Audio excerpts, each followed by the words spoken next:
the person I've been trying to put you in touch with, and then I couldn't remember your name. So this is Allie Perry. And she tried to tell, I want any photographs. Yes,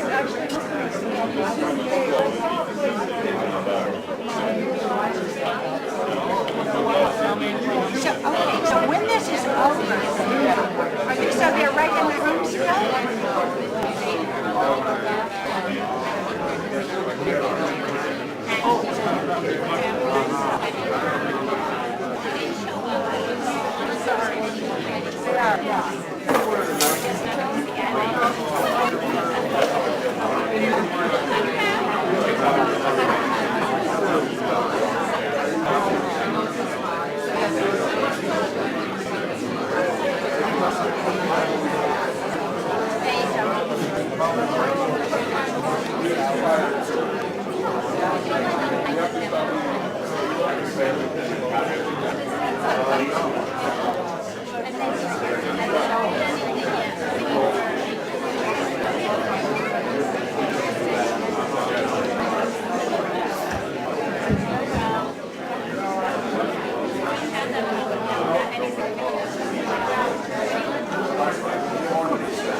Please have your seats. You better sit down before somebody else takes your seat.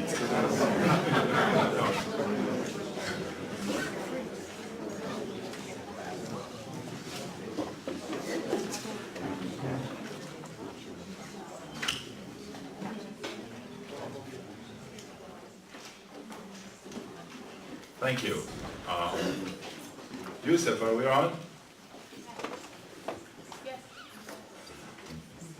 I'm Faisal Saleh. I'm the founder and executive director of the Palestine Museum US. Welcome to the museum, the Palestine Museum US, the first ever museum celebrating Palestinian artistic achievement in the Americas. Our mission is to preserve and promote the history, culture, and art of the Palestinian people. We would like to extend a warm welcome to everyone joining us today. We would also like to welcome everyone joining us and participating online on Facebook and Instagram. This event is being streamed live on Facebook and Instagram. I would like to make a few points before asking Henry Lohendorf to talk about the co-sponsors of this event. The museum is hosting the event, however, a number of organizations are the sponsoring organizations. All our efforts here are volunteer-based and truly a labor of love. So if you're interested in volunteering and helping, please reach out to us either in person or through our website. Our website, by the way, is palestinemuseum.us. We also rely solely on the donations to do this work, so we encourage you to go online and donate at our website as well. Finally, last week we lost a talented and formidable Palestinian artist. His name is Samir Salama. I ask you all to join me in a moment of silence to honor Samir Salama, his life, and his commitment to expressing the Palestinian experience.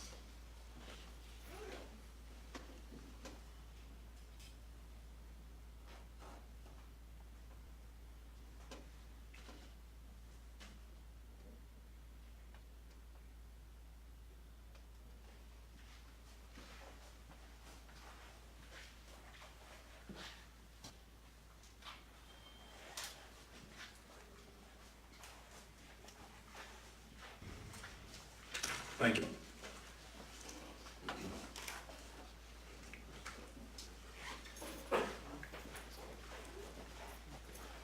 We would like you all to keep in mind that Aida Touma-Sliman will be presenting comments that she has prepared in advance. After her comments, we will be opening up the floor, so we kindly ask you to save your questions and comments till the end.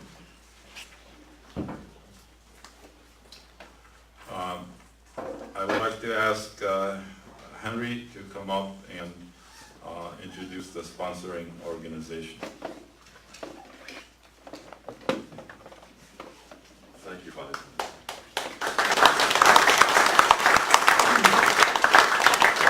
I'm Henry Lohendorf. I'm co-chair with Mary Compton of the Greater New Haven Peace Council, and the Peace Council, the U.S. Peace Council, is the coordinator of Aida's tour in the United States at this time. She spoke yesterday in New York. Today she's speaking here. This evening she will be at synagogue in New Rochelle. Tomorrow in New Jersey. She's going to be speaking in Louisville and also in at St. Paul at the Veterans for Peace Convention. So it's a short but very intense tour. I want to first, after saying that, I want to first thank Faisal and the Palestine Museum US for hosting this, generously hosting this. This is a gorgeous, gorgeous museum.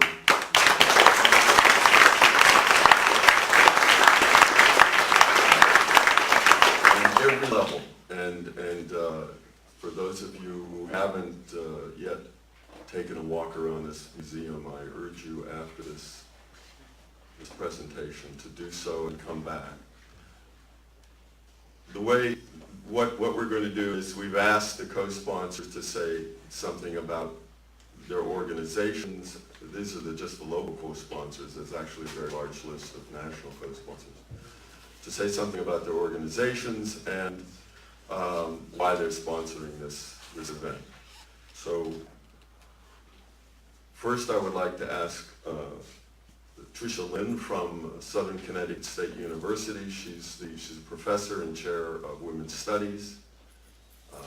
That is one of the organizations that's co-sponsored. Tricia, would you come up and say a few words?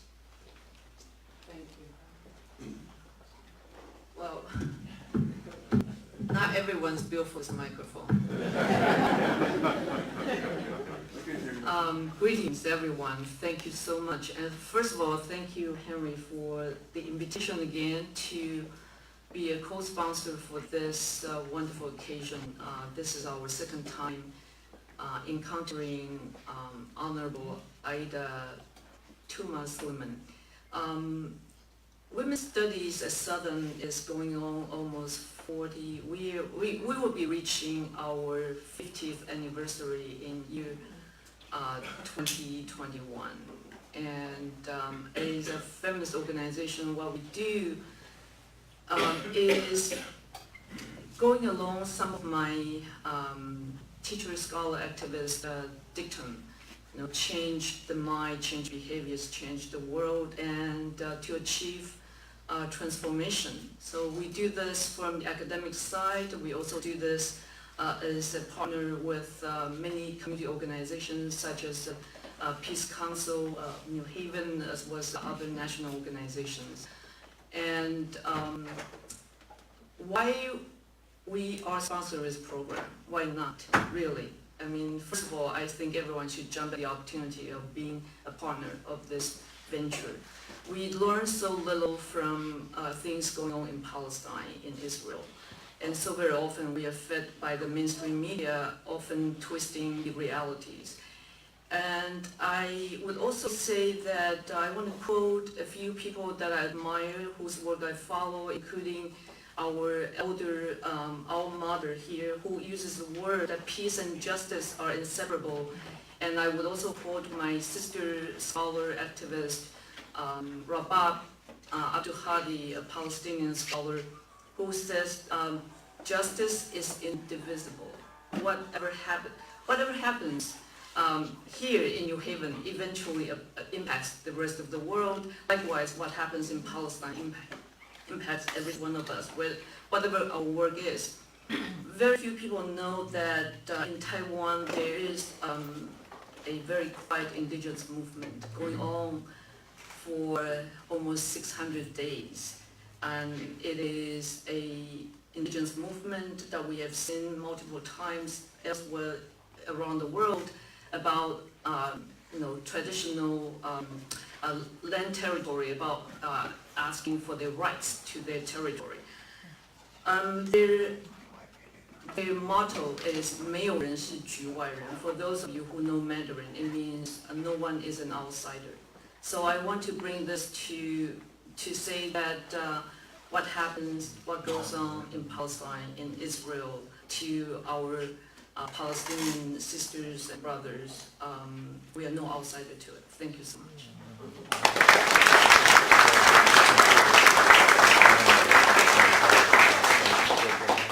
I'd like to invite David Good from the Tree of Life Educational Fund.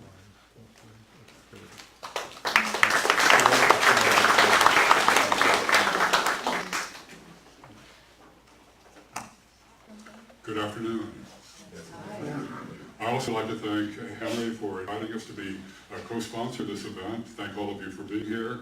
Also, I'd like to thank Faisal for bringing this wonderful museum here to Connecticut.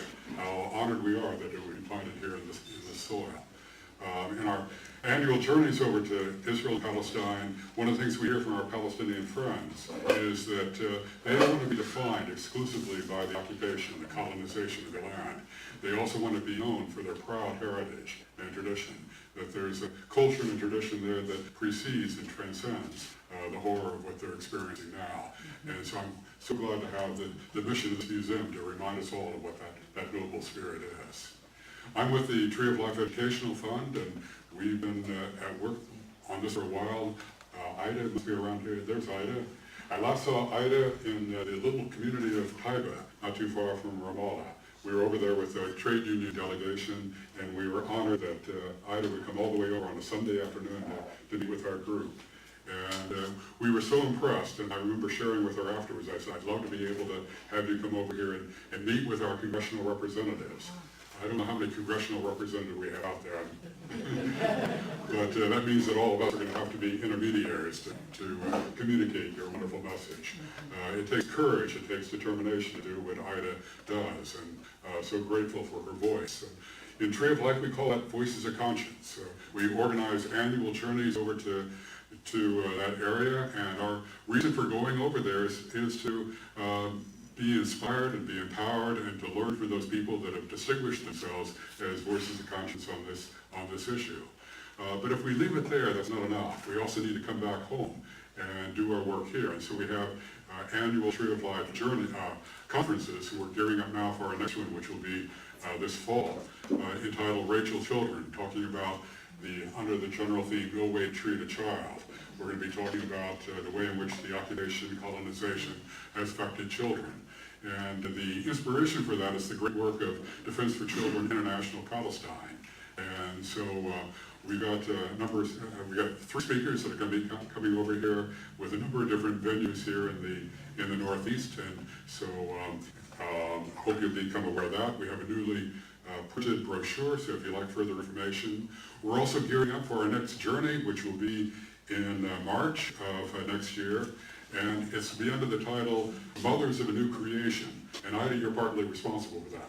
One of the things that we've been inspired by is the role of women in struggle for change. That's an important role that we all need to learn more about. So this will be a deliberate attempt. It'll be open to everyone, male and female, but it'll be a deliberate attempt to try to identify and meet with the women there that are struggling for justice and for human rights and ultimately for peace.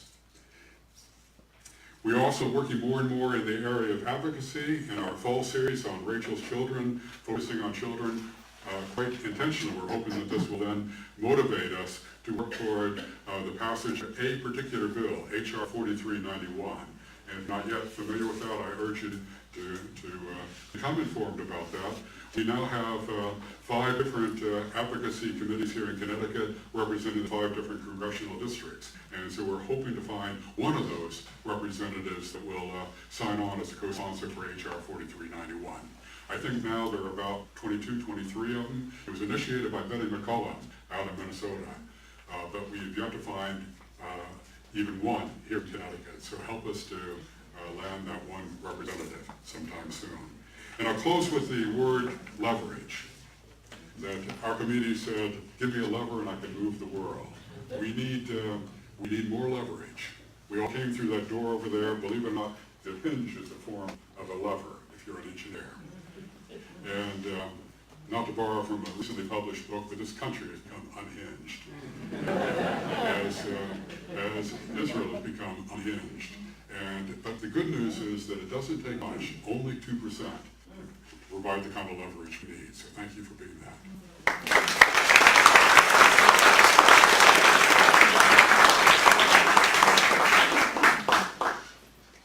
I'd like to call on Joel Fishman from the New Haven People Center.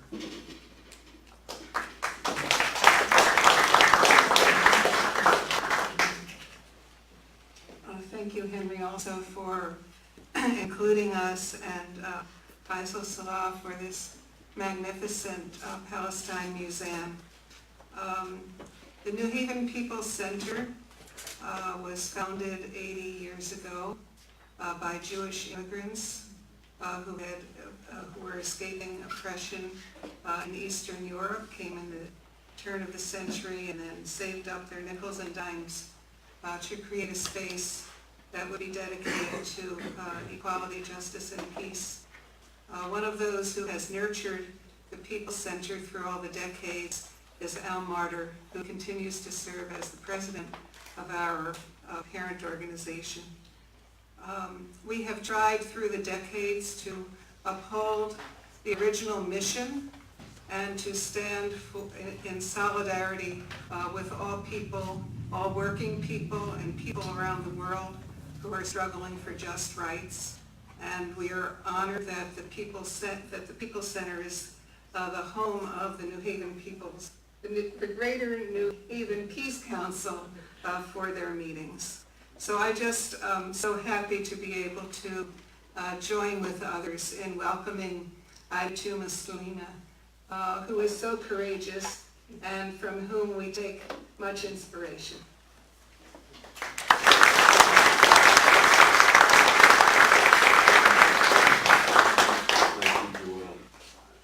And now I'd like to call up Lynn Colville, who will speak for Jewish Voice for Peace, New Haven.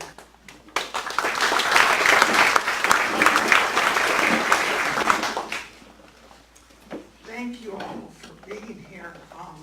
I'm just in awe every time I come here, and this is only my second time. What a beautiful place this is, how much it shows a beautiful culture that's being annihilated. On the positive side, I'm from Jewish Voice for Peace. I, like many young Jewish people, grew up sending money to Israel to plant trees, to build a forest in the desert, to make it a livable place, like it wasn't livable before. I visited Israel a week after the 1967 war, and I can't go back.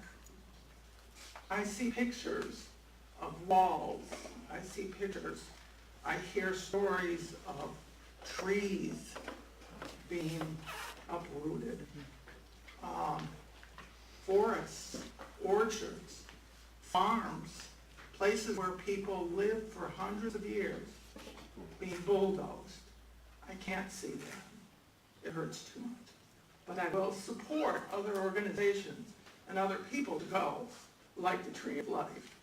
I am the granddaughter of people who did not survive the Holocaust. My mother did. And one of the things that I said to my senator, my Congressman Joe Courtney, was that I believe that I need to speak up for injustice that I see in Israel, because there weren't people doing that to my grandparents, and they didn't survive. Growing up Jewish in the United States has always been very hard for me, because I didn't believe in what was going on there.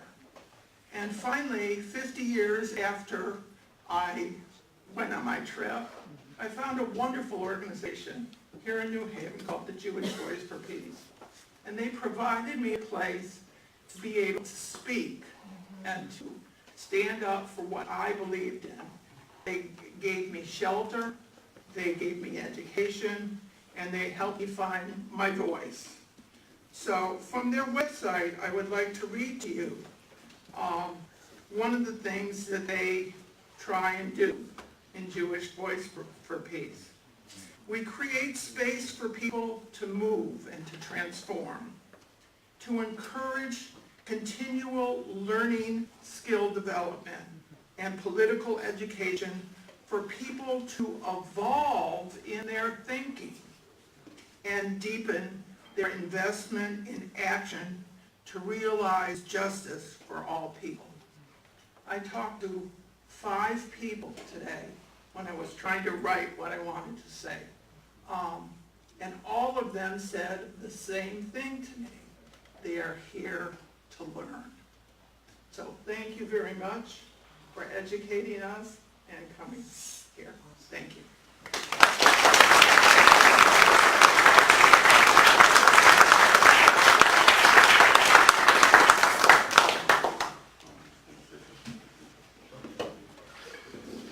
Thank you, Lynn.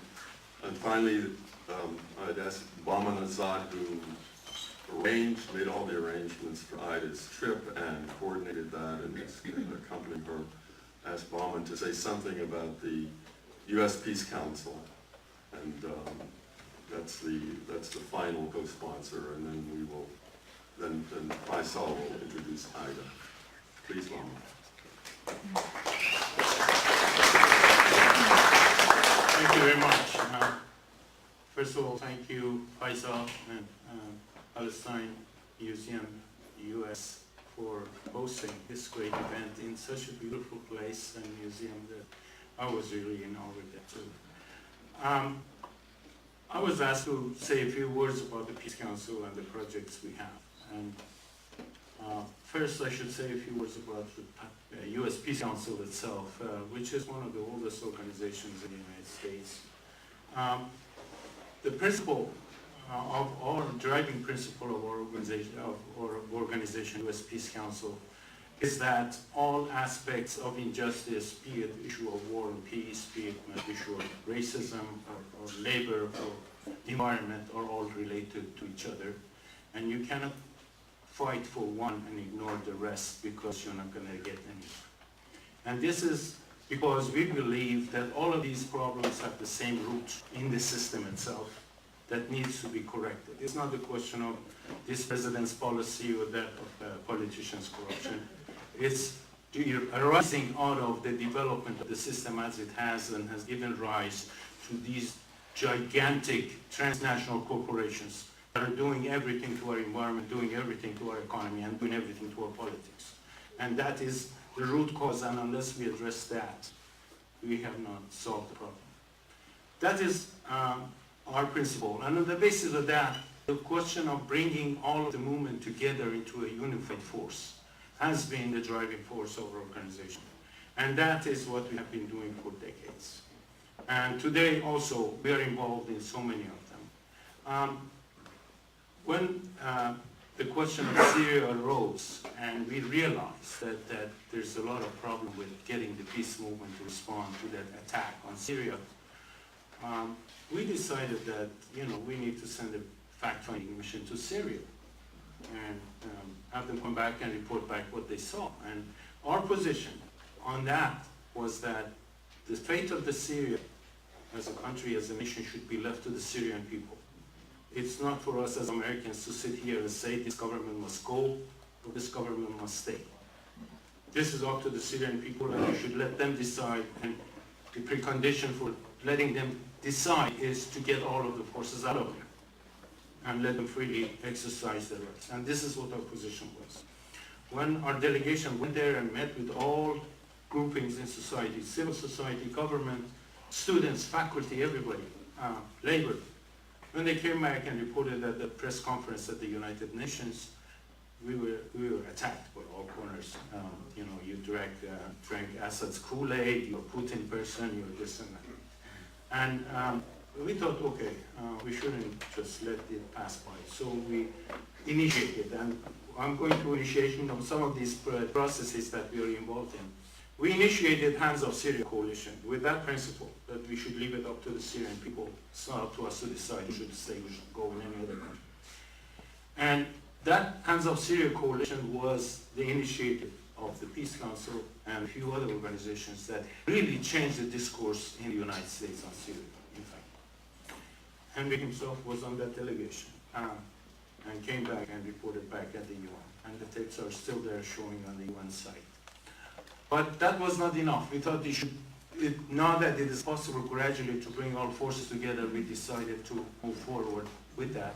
And what would be another issue that would bring all the forces together? We knew that there are, of course, differences on various issues, but we all knew that at least one thing is common among all of those forces regarding their differences, and that was that we are opposed to all U.S. foreign military bases that is really taking all the funds from our economy and spending it abroad and causing wars and destruction and everything else. So we initiated actually coalition against U.S. foreign military bases last year, that it was immediately put together by 17 prominent national organizations in the United States. And as a first step, we organized the first conference against U.S. foreign military bases in Baltimore, Maryland past January, which was extremely successful, streamed live on Facebook and internet and YouTube. 15,000 people simultaneously watched around the world, and up to the present, about 35,000 have watched it. All proceedings is online, and people saw it. And after that, in that conference, we passed a resolution that we should globalize this campaign. This is not an issue of the US people only. A lot of other countries are having the same problem, and people fighting against bases from Okinawa to Shannon to all kinds of places. People are fighting against it. So we passed a resolution to internationalize the campaign and hold a second conference, an international conference, as the first step of global campaigning is US and NATO bases, this time expanding it. And this is what I wanted to report to you. It was an initiative of the US Peace Council again. And this conference, the international conference, is going to happen in Dublin, Ireland, November 16th to 18th. And in fact, Aida is going to be chairing our this plenary at that meeting. So I wanted to invite you all to come to the conferences. You can go to the website nousnatobases.org and sign on, endorse the action, and make a contribution toward the conference, because it's a hugely expensive project that we have picked up. I just want to thank you for giving me the time, Henry, for the extra time that you gave me, and hope to see you there. Thank you.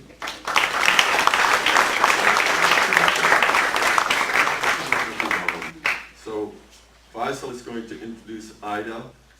I just have one request, and that is if you have cell phones that are operative, silence them. I think it's a good idea that we don't interrupt the speeches. Thank you.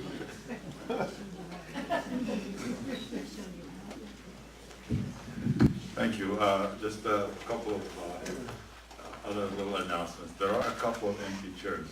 So if you have an empty seat next to you, could you raise your hand so people in the back can find their way to the seats and get away from the paintings behind us? Please sit in an empty seat or go to the other room.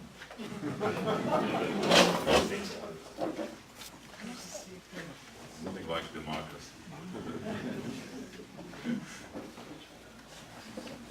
Come on, there's some more seats. We got some nice, second row seats.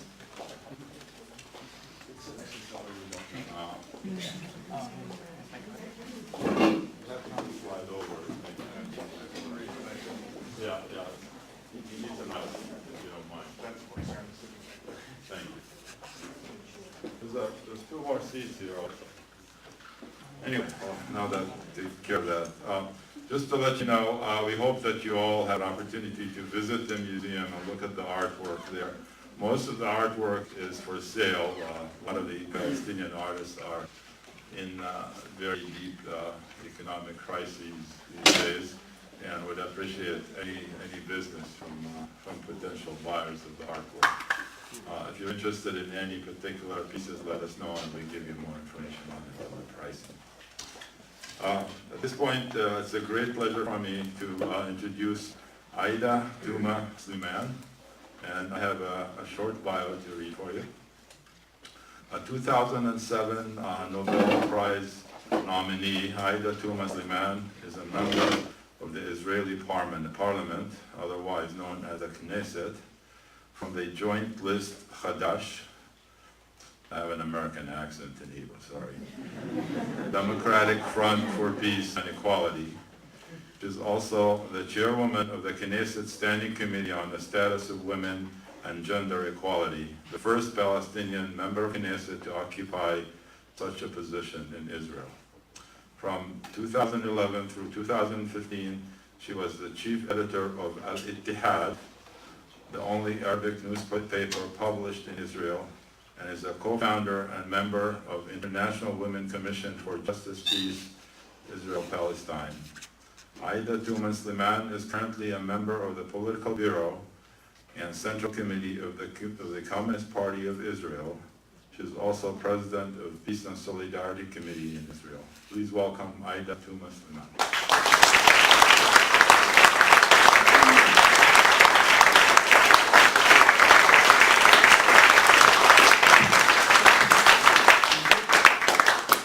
Good afternoon. Thank you.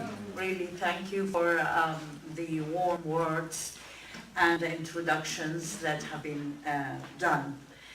Allow me first really to extend my regards and thanks to those who contributed to organizing this tour, to the US Peace Council and all the organizations endorsed my tour.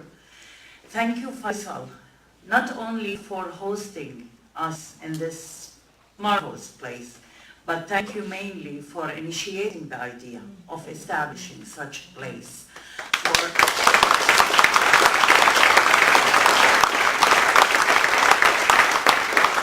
for bringing back to the American society and emphasizing the fact that we are like any other people in the world. We have a culture, we have art, we have language that we admire and we use it to express ourselves, and we deserve to have a place where we can introduce ourselves to other societies in a way that we speak for ourselves and not the media or the politicians or whatsoever.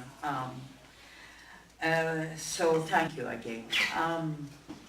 3 years ago, I had the same almost tour in the United States of America. I was just elected to be in the Knesset, and that was my first candidacy, and I was very, very excited about it, and I thought, I'm going to change the world the minute I get there.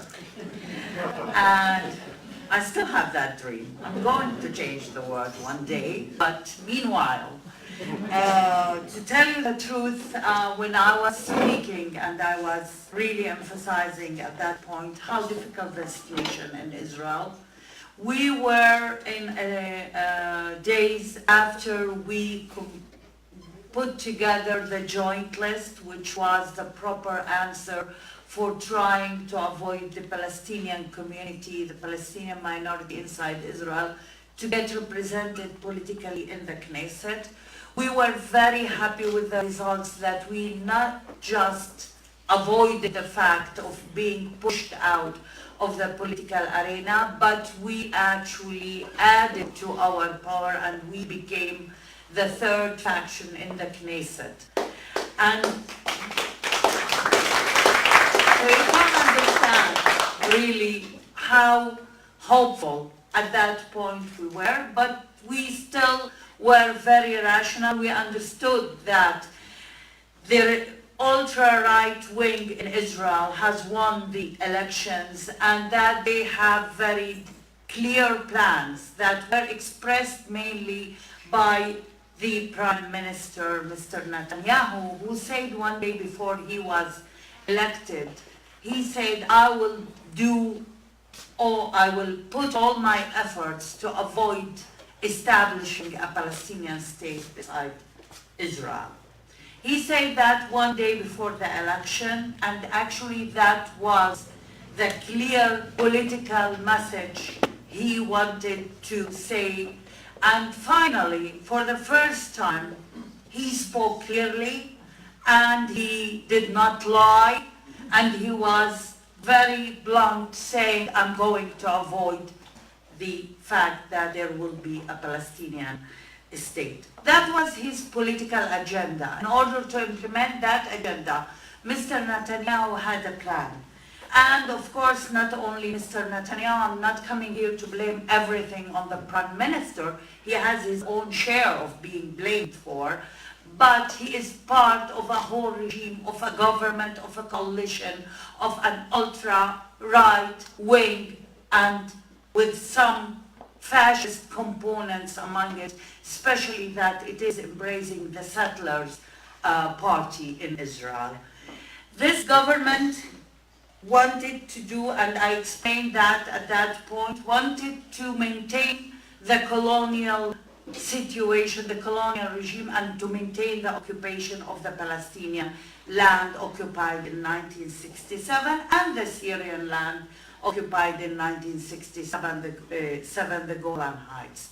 They wanted to maintain that, and in order to do this, they had to expel 20% of the citizens of Israel from the possibility of influencing the political arena and influencing the political decision. That's why they raised the threshold for the Knesset last election, and that's why he led the incitement against the Palestinian citizens of Israel since that time till today, but mainly on the day of the election. He expressed it very clear when he said, come and save the situation. They are coming in groups to vote in the day of the election. It wasn't only a racist statement, it was a political statement that he wanted to delegitimize the basic right of any citizen is to vote and participate in the political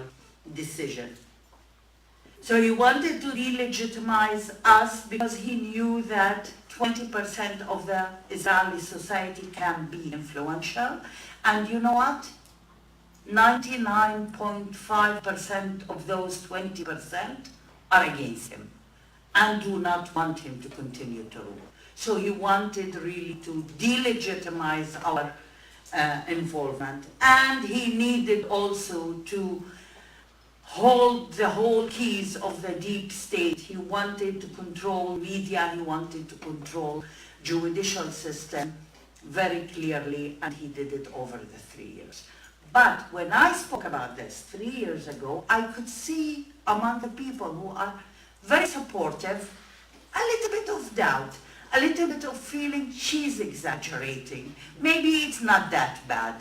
But today, 3 years after that tour, I'm sorry to bring the bad news. I'm sorry to say that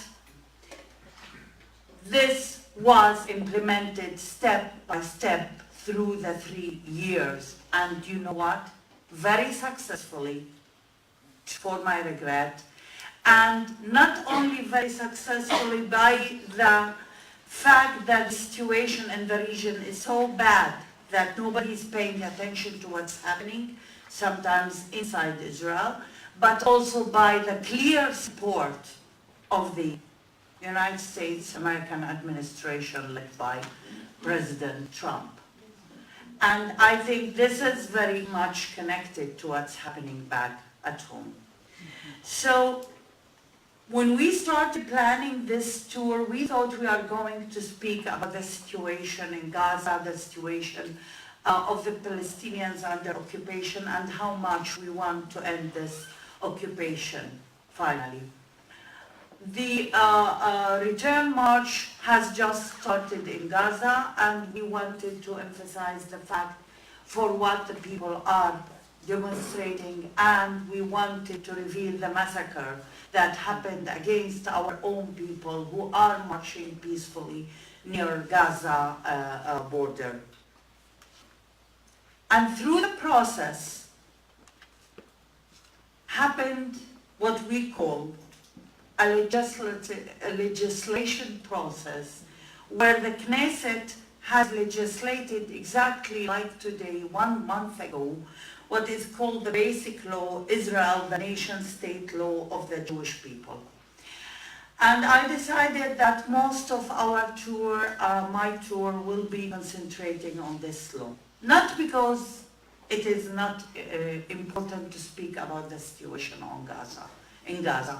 Not because I think it's more dangerous, but for the fact that this law is combining in it two major issues. It's combining the internal issues of Israel.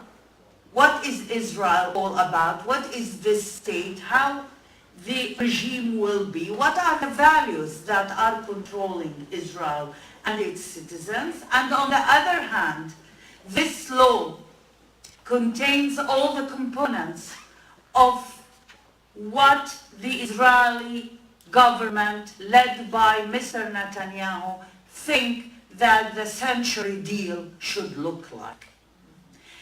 And even some of us really, if you look at this law and read all the articles, you will understand that this is not an internal issue at all.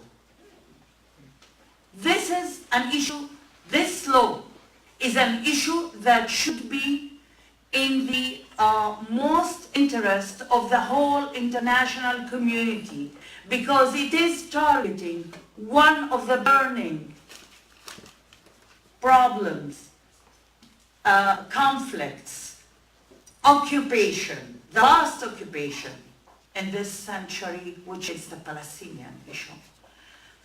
This law is dangerous because of many reasons. From the first day, I have just to remind you that this law has been brought to the Knesset in different versions since 2011 till today. It has been 7 years on and off on debates in the Knesset and in different versions. And I have to say, it wasn't always introduced to the Knesset by the ultra right-wing parties.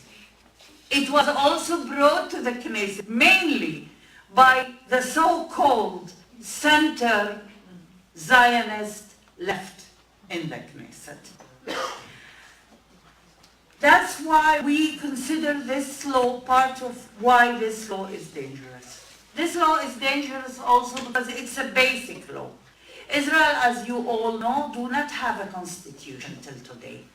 The basic laws are the components of the future constitution in Israel. And this basic law is one of the most important basic laws because it is defining the state. The matter of it is defining the state of Israel.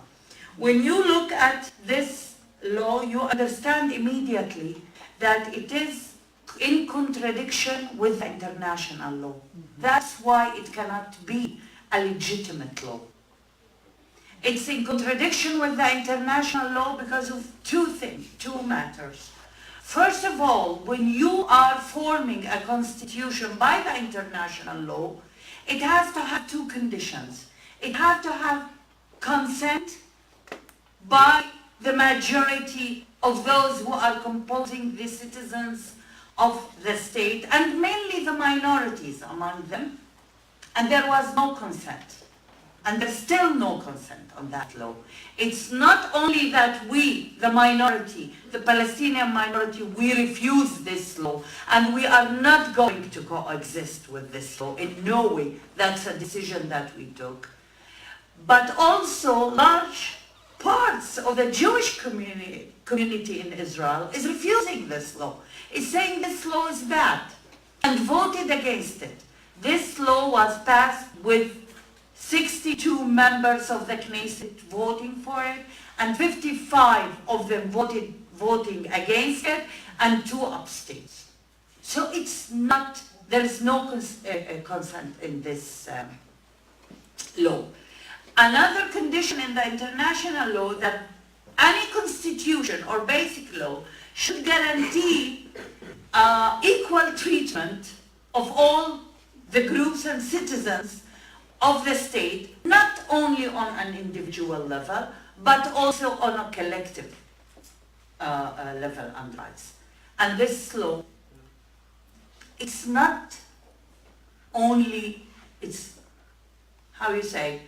not only not guaranteeing equal treatment, it's ignoring the existence of 20% of the citizens of Israel. You know, in Israel there's a law called the Al-Hadir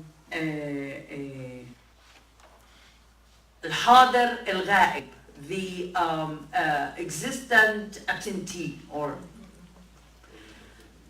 we are the ones who are absentees in this law. We are not mentioned. 20% of the citizens of Israel are not mentioned in any way. Not only us, we are the absentees. Democracy and equality are absentees in this law. This basic law do not mention the word equality and do not mention the word democracy. You know, there's a law that is defining Israel as Jewish and democratic.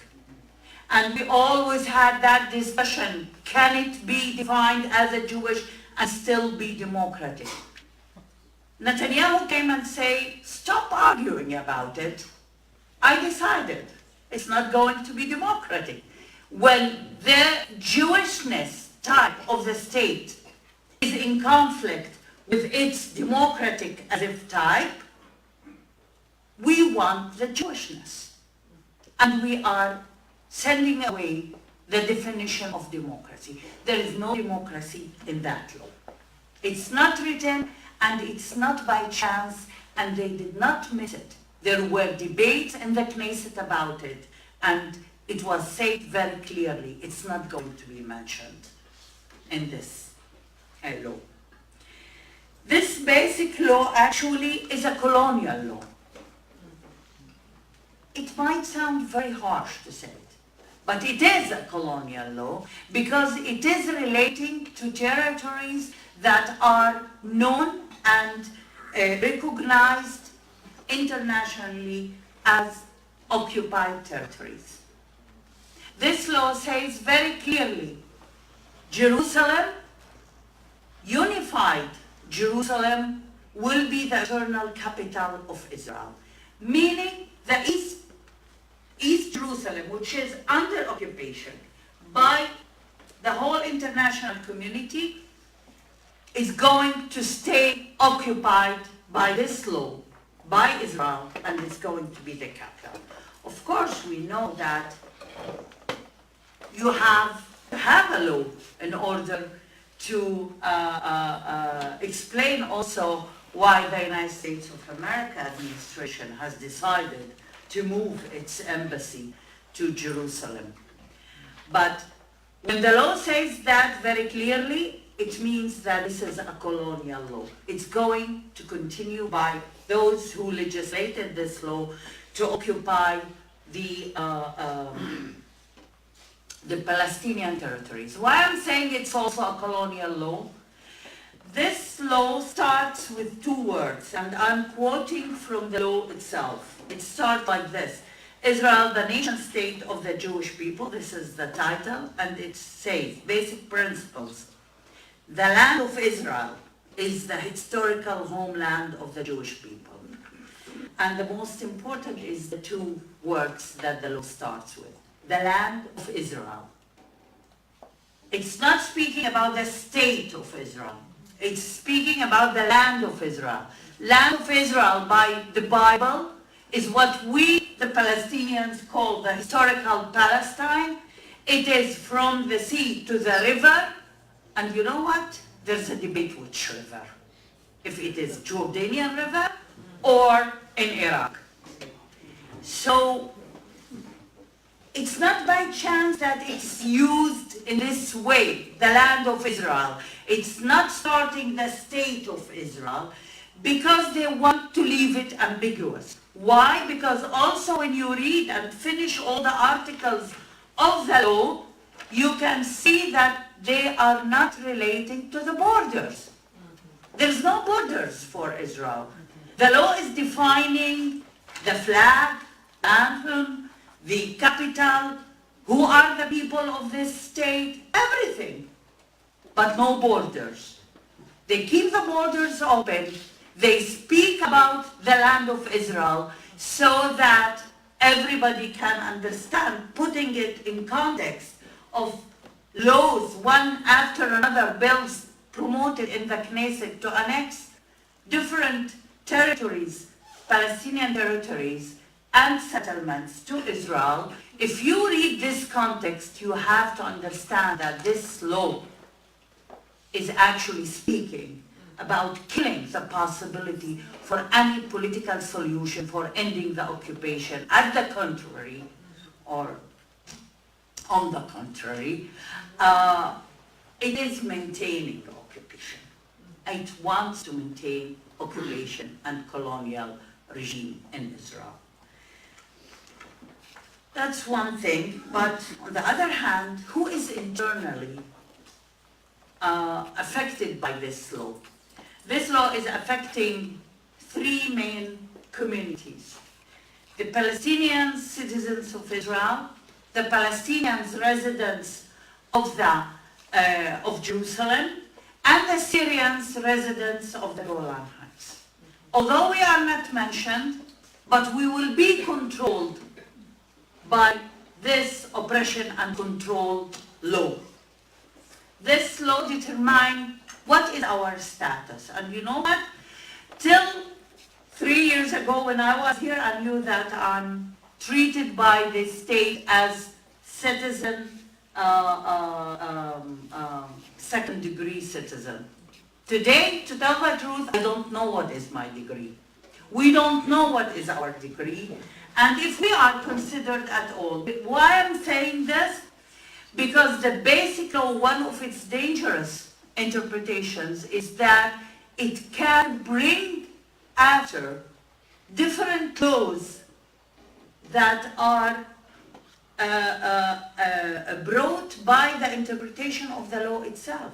It's a basic law that can bring and implicate in new laws that we don't know where it's going to lead. We are, the fact that we are affected by this law is coming also from the fact that this law, I said it doesn't mention equality. It's not mentioning equality or equal rights in the text, but it's doing another even worse situation and changing the situation where equality is the standard into discrimination is the standard. Because by this law, there is a situation where the Jewish people, not only the citizens of Israel, but all over the world, if there are Jews who are sitting in this room, actually they are superior in Israel to me, who I am a citizen. And I've been born there, and I've been raised there, my family has been born there, and you know what? We choose to stay. And we choose to be, not choose maybe, but we are citizens of the state, while others who the law speaks about, they choose to stay in their own countries that they are extending. This law is mixing between the internal and the external, and it's becoming all one.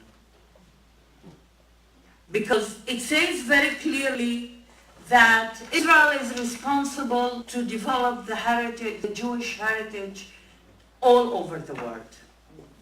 And it's responsible for the safety and for the support for any Jew in the world. So Israel is taking responsibility for citizens of other countries. And you know what? Israel now is intervening in internal issues of other countries. Because Jews in those countries are citizens and they are the responsibility of their own state. And when Israel in its basic law says that, Israel is interfering in internal issues of other countries. That's why I say it should be a good interest to deal with this law by the international community, and not only by the Palestinians or the Palestinian citizens of Israel. When I say that discrimination is established in this law, and it's going to be the norm, it's going to be the standard, I will read one article that says very clearly, the state views the development of Jewish settlements as a national value and shall act to encourage and promote its establishment and strengthening. Many people will tell me, okay, what's new? Where are the news? This was the situation since 1948. More than 700 Jewish localities, settlements, as it is called by the law, were created inside the borders of Israel, and it was all Jewish.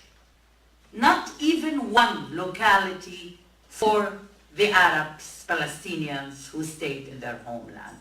We stayed in what was left from our villages and towns that became day after day very crowded and suffocating and like a big block of cement because our lands were confiscated.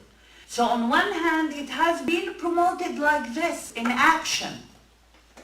What is new? And many people will tell us why you are making such a big noise of this law. The situation in Israel has been like this in the last 70 years. Discrimination did exist in Israel, and superiority for the Jewish citizens de facto did exist on the ground. So what is the new thing? The new thing is that in the past it was policies, and we could challenge those policies, either by opposing them, either by resisting them, or either by going to the courts and claiming for equality, and claiming for justice, and claiming for full citizenship. By this law, it is now the legal situation to discriminate. And go challenge a basic law in the Supreme Court. If it says that it is the norm from now on is to discriminate. And I will give you just a little example. There is what is called the development budgets that are given to the localities by the central government. Till now, we usually challenge when they discriminated and give more budgets per capita to the Jewish localities. We went to the Supreme Court, we lobbied in the Knesset, we pushed the minister to have a different decision. Now, if there will be a good minister, internal minister, who would decide to give equal development budgets, or would think that there's a gap between the situation of the Arab localities and Jewish localities, and he wants to close that gap, actually the ultra-right wing can go to the Supreme Court against his decision and say, no, no, no, you can't do it. The basic law says very clearly that you have to have the Jewish localities and developing them as a national value, and not the Arab one. So it flipped. Now the discrimination is the norm, and the equality is the unaccepted situation. This is why we are talking. There's another article that is very important, and in my opinion it's important because it is, we are not talking, when we are talking about the Arabic language, there's an article that says very clearly that the language, the official language of the state will be Hebrew, and Arabic will have a special status in the state. Today the situation is that Arabic is an official language. They claim that it is not. They claim that there is no law in Israel says clearly that Arabic is an official language, which is not true. Because Israel adopted a Turkish law that existed since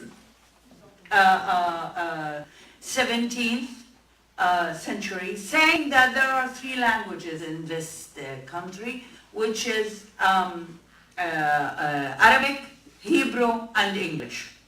And Israel adopted that and said English is not an official language. So what said is that there are 2 official languages, Arabic and Hebrew.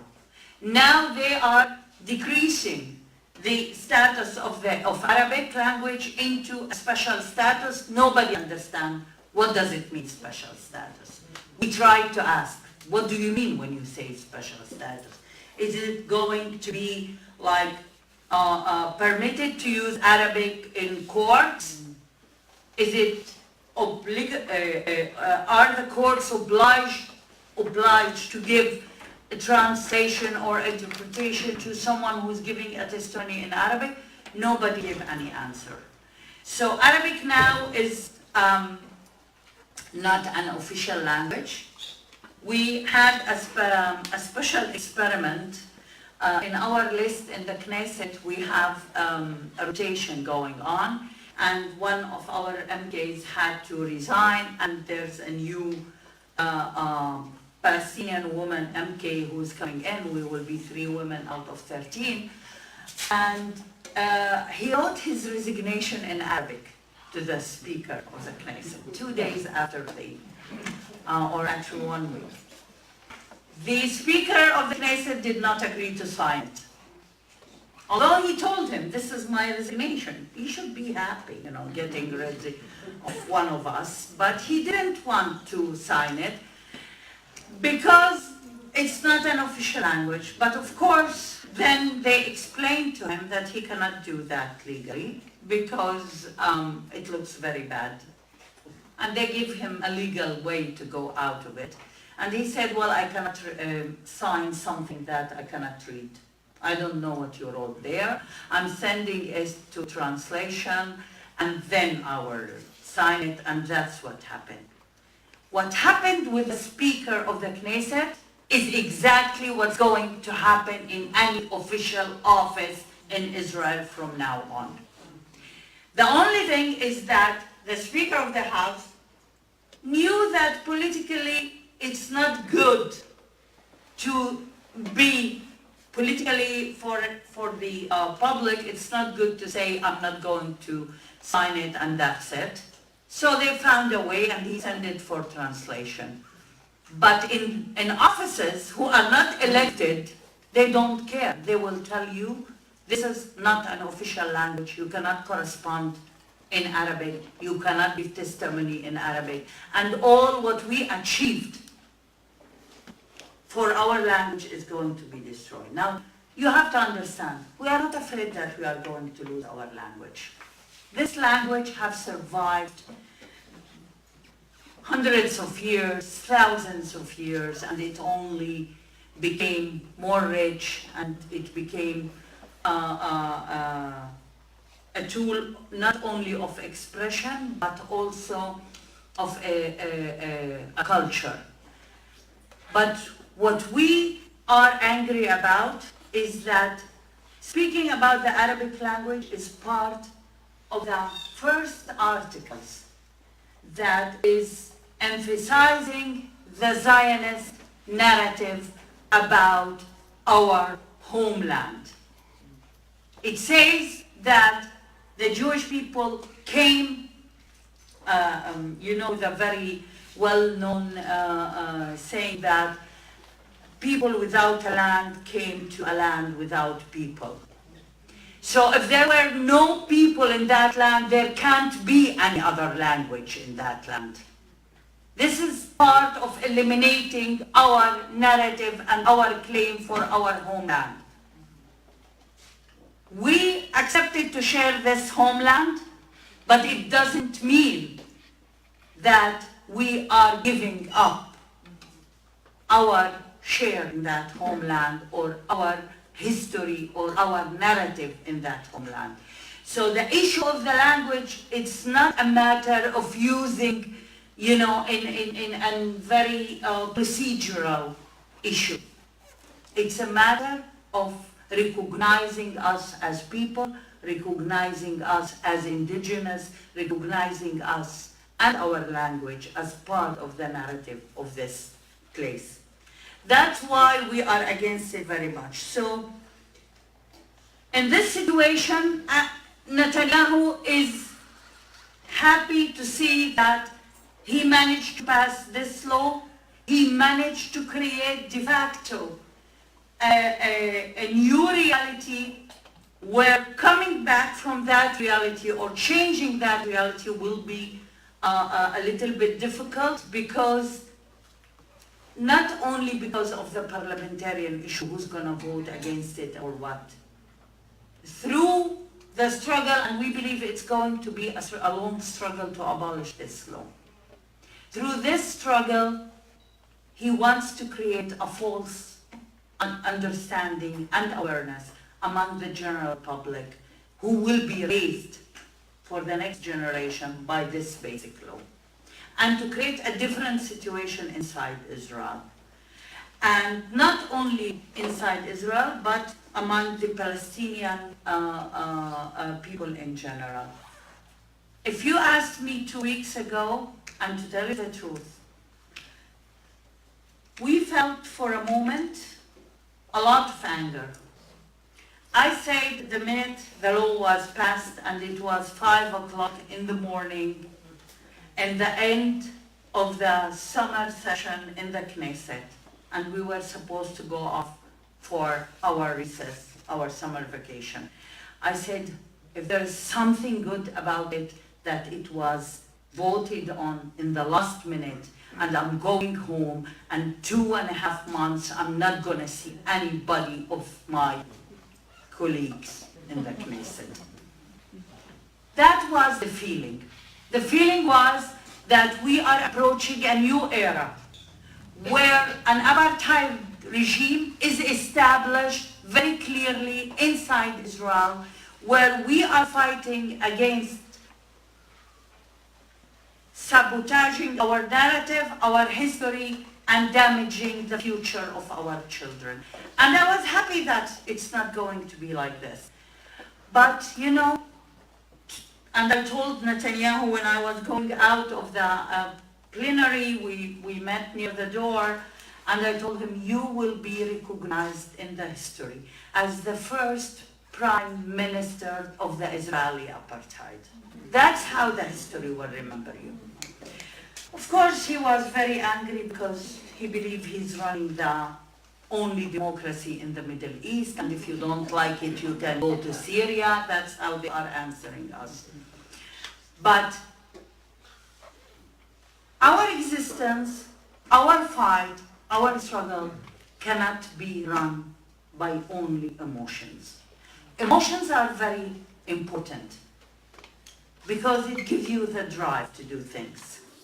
But when you are protecting your own people, when you are representing your constituency, when you know that you are existing in a very historical moment, you need something beyond emotions. And you need to lead a clear struggle. Thank you. And you need to have some water with you. Thank you, thank you. We decided the next day, after calming a little bit down, that our new target is to abolish this law. And don't give me that look that I had 3 years ago. She's crazy. No, I'm not crazy. In 1948 till 1965, our people lived under military rule, exactly or even worse than some of the villages and towns in the West Bank. We had checkpoints on every entrance of our villages and towns. In order to go out to buy something from the next village, we needed to go to the military officer and to get an authorization and to be blackmailed to cooperate with the military rule. Otherwise, you cannot go to plant your land which exists outside. And if you don't do it for 3 years, they will take it. And when my comrades at that point spoke about abolishing the military rule and making it fall down, everybody thought that they were crazy. There's no way to do it. And you know what? They managed.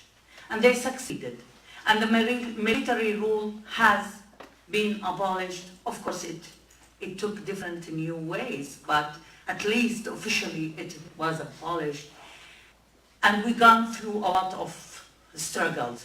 The Land Day, the Aqsa and Jerusalem uprising in 2000, and many other stops where we managed, as a minority, but also as a Palestinian people, to create our own victories. And this time, last week, in Saturday, we were not alone there. I say the minority and the Palestinian people. This time we were not alone because we had a big demonstration of 60,000 people marching in Tel Aviv against that law, calling for abolishing this law, and we were Jews and Arabs together. That's the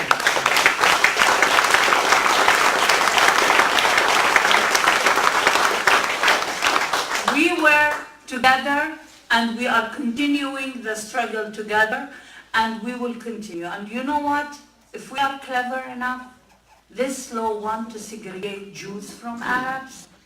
The struggle against it should unite democratic Jews and Palestinians against fascists who are trying to create a situation where colonial apartheid will continue to exist. Thank you for listening.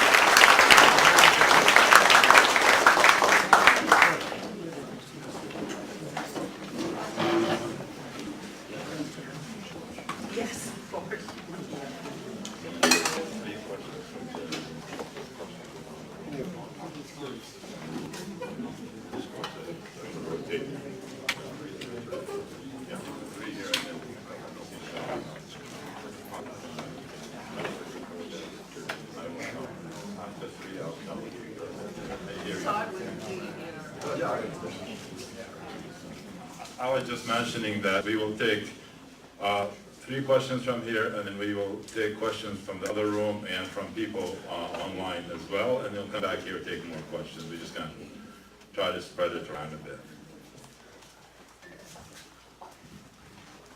So, rule number 1, no speeches, 1 short question per person. You can preface your question with an explanation, but keep it short. This gentleman here in the black shirt first. First of all, I want to say... I'll repeat the question, yeah. Okay, I am embarrassed by the new law. But my question is, has the Palestinian leadership ever said to the other Arab states, work with Israel? And I'm not saying Israel is right, but I think there is more than one villain in all of this.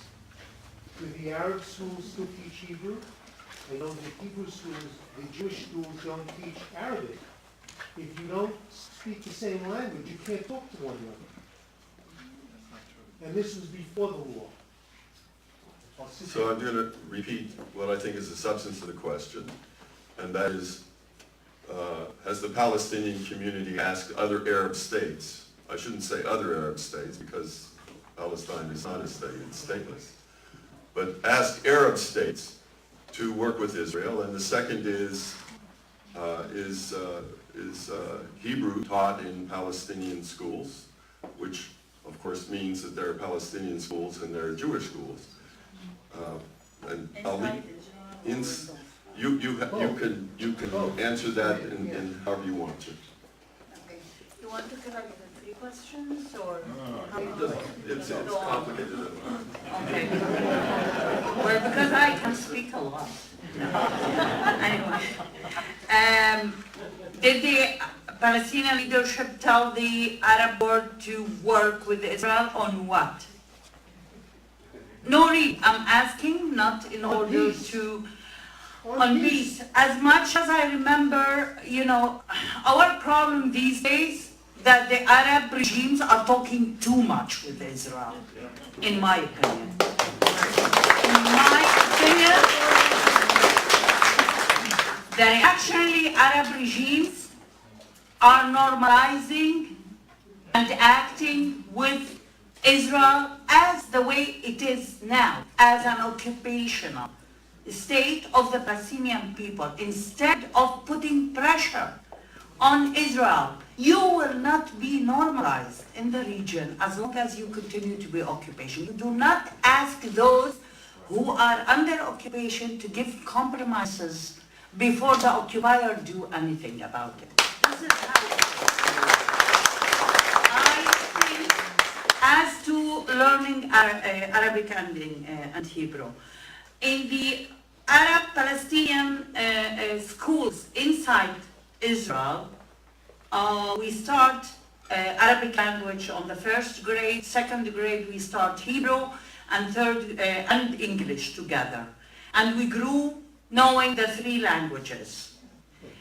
The Jewish schools only teach Hebrew and English, and they have an opportunity to take a 3rd language, and most of the languages that are taken is not Arabic. It's either French or Spanish or whatsoever, because Arabic is captured by how it is surrounding as the language of the enemy, and as something that is not needed, for my regret. And I think that more and more they are understanding that part of the Jews, their mother language was Arabic. And they were denied to use it for many years. And they are now the Arabs who are coming from the Jews who are coming from Arab countries. And they are connecting back now to it. I'm saying this not because I do not want, I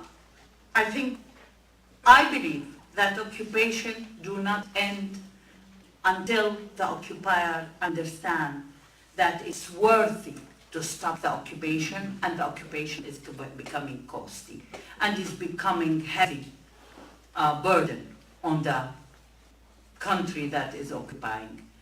If you start normalizing from the beginning, if you don't ask or demand for actions to be taken by the occupational force, which is Israel in this situation, I think there's no way that it's going to stop.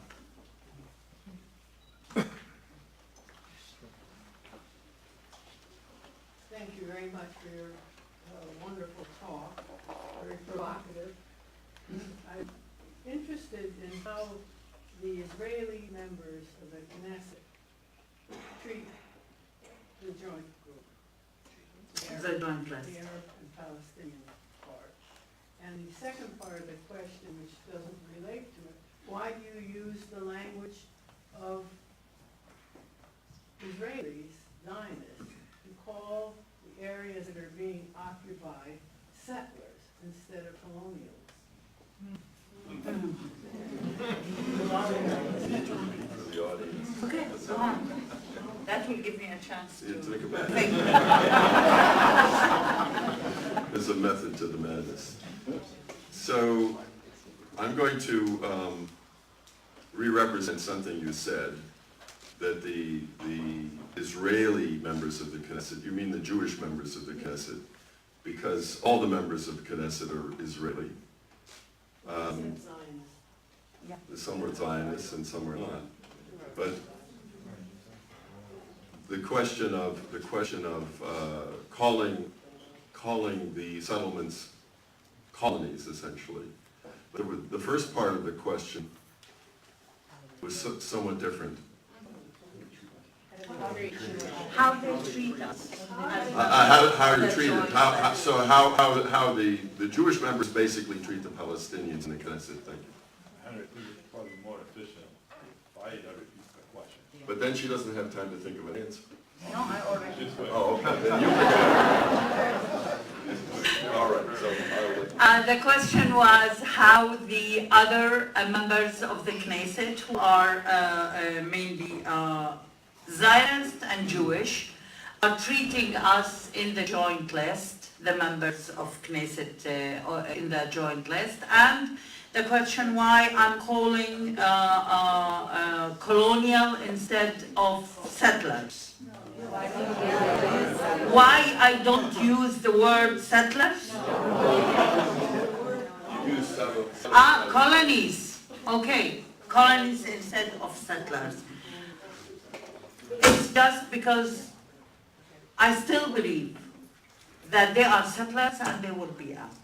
That's it. They will be out. They will withdraw. I'm from those crazy people who still think that there is a way to dismantle those settlements and the settlers regretfully will come back inside Israel, and we have to tolerate that in order that our own people will have their own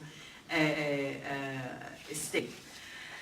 And it's a matter only of what you are used to terminology. I say that this law is a colonial law, and it wants to establish and to maintain the whole occupation project. In my opinion, settlements, colonies, are part of the occupation project, and it's one of the most important ways to preserve the occupation. How they are treating us, I don't know. I mean, have you heard about the suspension law in Israel? Suspension law is a law that was legislated in this cadency that gives the right for a process of suspending one of the MKs by his colleagues. Meaning if 80 members of the Knesset vote against me continuing to serve in the Knesset, I will be kicked out. I'm elected by my own constituency. I'm elected to represent this provocative voice, this provocative agenda. But I'm elected. And there is no way to believe that those who are elected on a total different agenda, that have a political conflict with me, can decide if I can continue to serve my constituency and my voters, and they just do it. They can do it. This is a law that was legislated in this cadency in Israel. So this is how we are treated. We are treated as binding political representatives. Now, I know what you have on your mind and why you are doing it. I can answer about this later, unless you give me 1 minute. Okay. Why I'm doing it if I'm treated like this? Because when I ran for this position, actually, I hate to say when I ran for this position because it sounds like I was accepted for a job. When I was struggling with my comrades, participating in all these struggles that I opened my eyes to know, I knew that the Knesset is another area where we have to fight, we have to struggle, we have to influence. For me, it's like going to a demonstration. In that demonstration, I might be beaten up. In that demonstration, I can be arrested. Not now, because I'm a member of the Knesset, they cannot arrest me. But in the past, I could have been arrested. And going to the Knesset, meaning you are confronting sometimes very bad treatment. You are confronting sometimes racist attitudes. And you are sometimes cooperating on a very small right that your constituency wants you to push for and to reach and to bring it back to them on their everyday life. So this is how it is. Those who thought they are running for an office, they were shocked. Those who thought that we are going to have honey and cakes and very easy life in the Knesset will be shocked. But this is how it is. This is another arena of a struggle that we look at it as important, and we are willing to be the representatives there.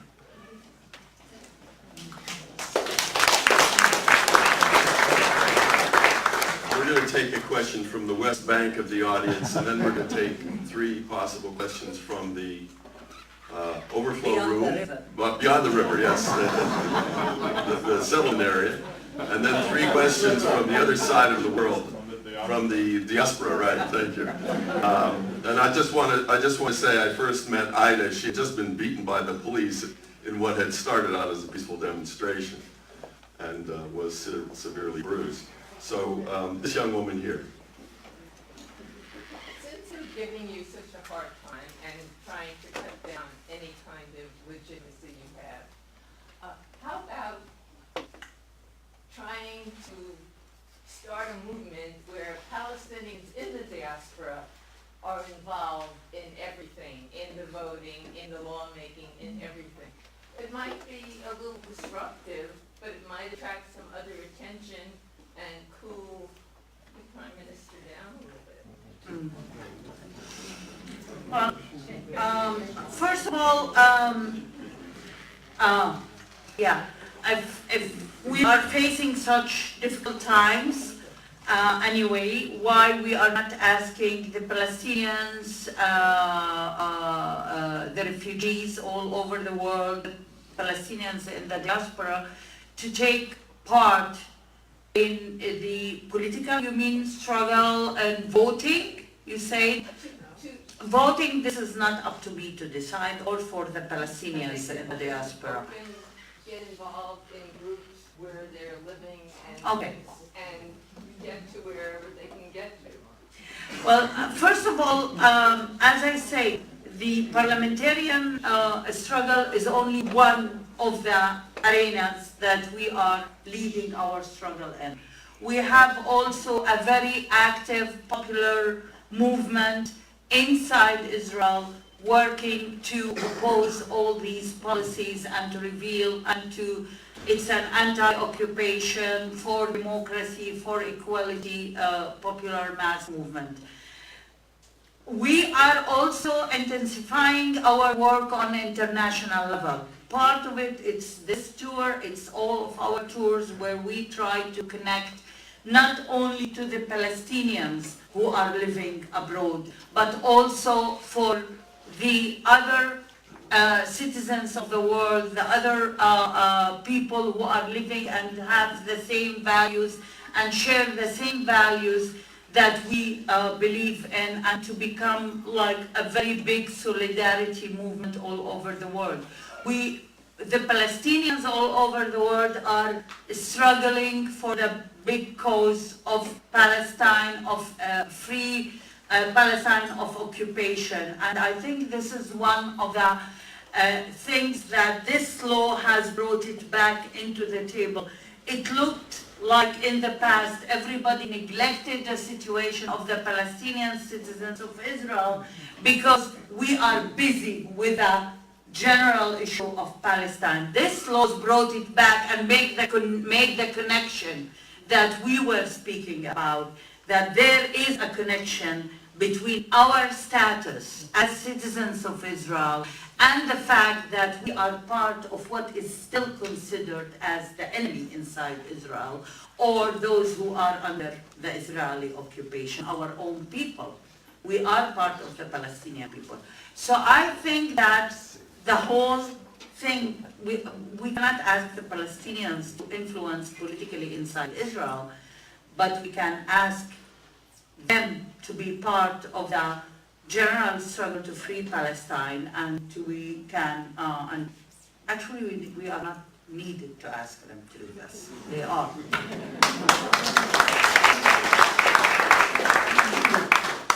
Dina, do we have any questions from the other side? Yeah, so greetings from the Gaza room. We do have 2 questions here, and we also have 2 questions from online. So I'm just going to field the question. By the way, thank you, Aida, for not only your work that you do on a regular basis, but for so generous with your time and sharing with us today. Here's our first question. Palestinian in the foreign country, actually. What you can do? We have to speak out. What? How can we help Palestine? So the first question was, as Palestinians in the diaspora, what do we do? And that question is from Ruqayya Ramadan. You want us to say all of the questions first? Yeah. Okay. Yes, I think it's better. Yeah, my question is, what is the vision of a one-state solution that has been bandied about in the past couple of years from the Israeli side? And we also have 2 questions from our Facebook listeners. So the first question is from Yara Masri, who's joining us from New York City. She's asking you to talk about how the Arabic language is taught within Israeli curriculum. And the second question is from Noelle Rowling, and she's asking you, in the beginning of your speech, you discussed what Israeli values are, and how the law that was passed is a reflection of Israeli values used to govern the state. So she's saying maybe neutrality is a value that reflects Switzerland, freedom is a value that reflects America. So she was hoping that you could just reflect on what you think, not just this law, but the sort of overall Israeli values are. It's not very clear, to tell the truth, the last question. I don't know if there are Israeli values. Anyway, no, it's not to degree anything, but I mean, there are values. I believe in human values. Either you take it or you leave it, but is there any special Israeli values? I did not get that question very well. In that case, then you can field the other 2 questions. Okay. I related to the Arabic language, how it is taught in the Israeli schools. One also of just one addition issue. It's not only that it is not obligatory to learn Arabic in the Israeli Jewish schools, but even when the children themselves are asking to learn Arabic, they usually teach them the spoken Arabic, which is a dialect, and not the proper Arabic that we write and we use in the newspapers, in our literature, etc., etc. So even it's not learning the proper Arabic that we use. And you know, we have a saying in Arabic that we say there is spoken Arabic, there is the literature Arabic, and there is the Shabak Arabic. That most of the those who are serving in internal intelligence in Israel speak that Arabic. What we can do as Palestinians in the diaspora?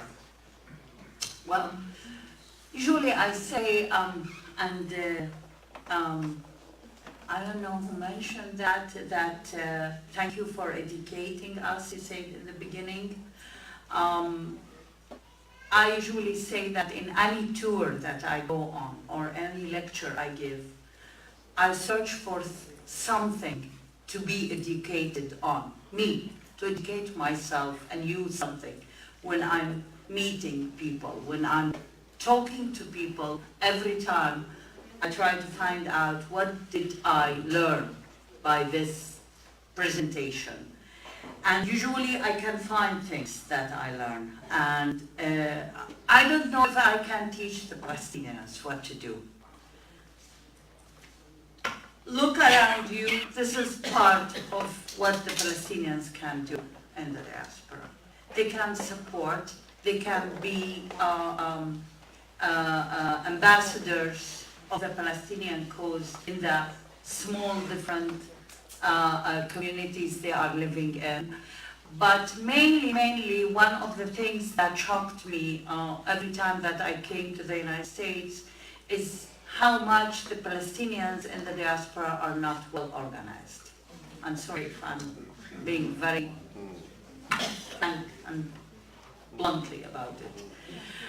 I think there are huge success individual stories among the Palestinians in the United States, but collective effort is always bringing better results. And I think if there is something that is good to be done is to have this kind of working together in order to promote, and I'm not the one to tell you how to do it or what are your goals, but at least this is one thing that if we are able to learn from anybody, we can learn also from the Jewish communities in the United States. As to the vision of one-state solution, I know there's more and more debate about the one-state solution. I believe that we are in the last slot of time that there is still a hope to create the two-state solution and to implement the two-state solution. And I still believe that although this solution is fading out, it is still closer and more possible than the one-state solution that we all might think about. And why I'm saying the one-state solution that we all might think about? Because if we are sharing the same values, then we are talking about a one-state solution, one democratic, secular, for all of its citizens, protecting minority rights state. That kind of a state, if we are talking about a one-state solution. Meanwhile, there is a one-state solution. It is existing on the ground, but it is a apartheid colonial state. And we don't want that.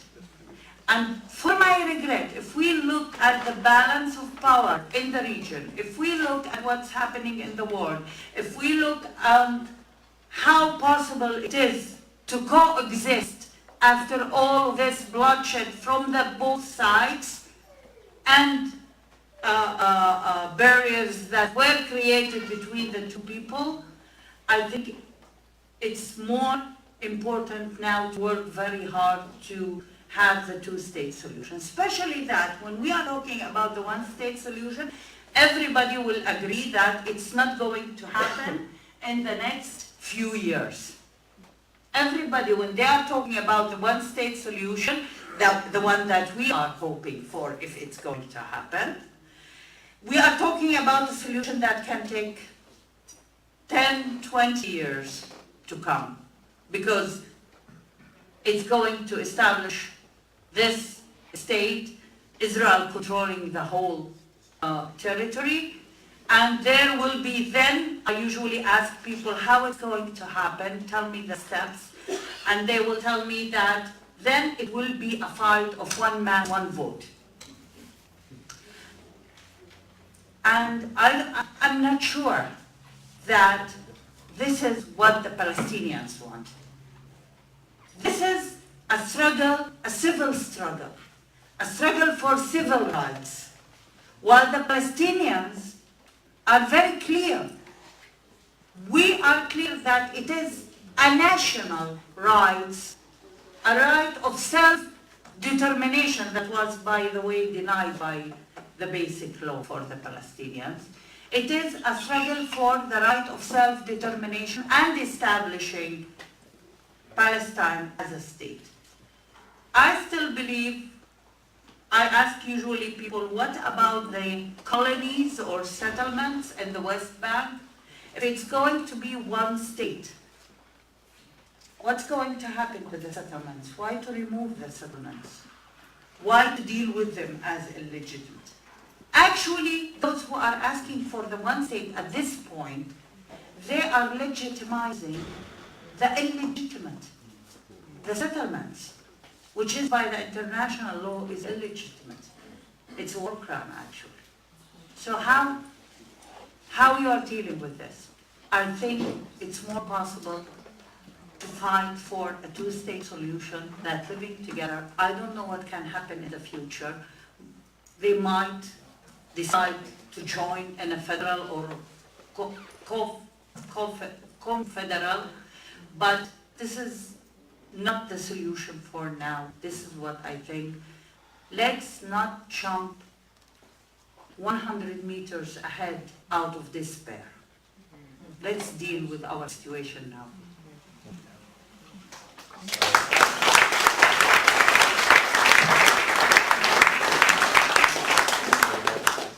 We're going to take some more questions, and we're going to start with the people in the back. But before we do that, I have to make an appeal. This is a hat.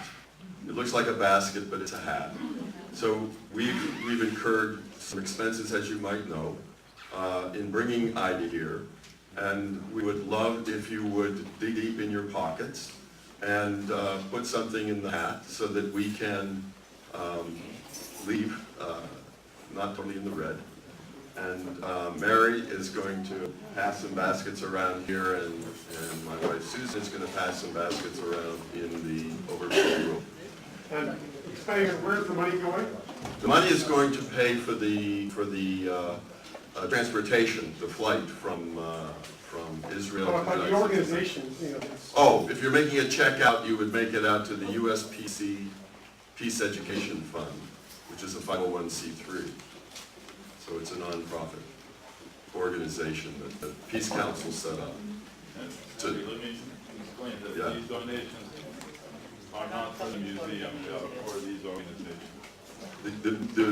The donations are strictly to pay for the trip. That's what they're for. So, yes, the woman in the blue. Thank you for coming. I belong to a Palestinian family, but I'm not Palestinian myself. And that's a Muslim family, a Christian. I've been going to Israel, to the Palestine lands for all the time we've married, over 40 years. And all my friends in New York City where we live, we have a place here also, but that's our main place. I'm an educator, school principal in the past, and teacher for many years. So most of my friends are Jewish. The reason I say all this is because there are people here today, I heard somebody say, oh, I'm embarrassed by this law. I think that when Palestinians in the diaspora are asked to come together, and we're told, look to the Jewish community, so true. Well, I asked the Jewish community, talk about birthright, because that's really important to keep this kind of law alive. You can't really keep that law alive and move the Palestinians all the way out of the way altogether, unless you're sending people from outside of Israel who are Jews to take over those Arab lands. So birthright makes that possible. How can you support your grandchildren and children going on their birthright trip to a place they've never been, when you know in the end that at some point they will go there, whether it's to buy a second home in Haifa or to have a nice place in Jerusalem, you're displacing Arabs, Muslim Arabs, Christian Arabs, you're displacing. So I think it's time to have, I think, and I put this in youth matter, but I really put it to the people here.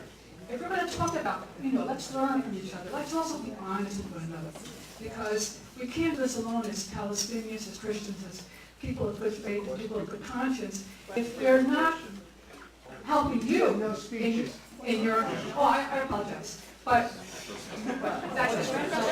Is this an issue for you? Is this an issue for you, the birthright issue? The birth? Israeli comprise for people. Okay. Yeah, it's like, okay. Do you want to collect more questions? Let's have another question from this side. Woman in the red sweater. A couple of times you mentioned international law. What mechanism are you suggesting for dealing with the issues that you have in Israel?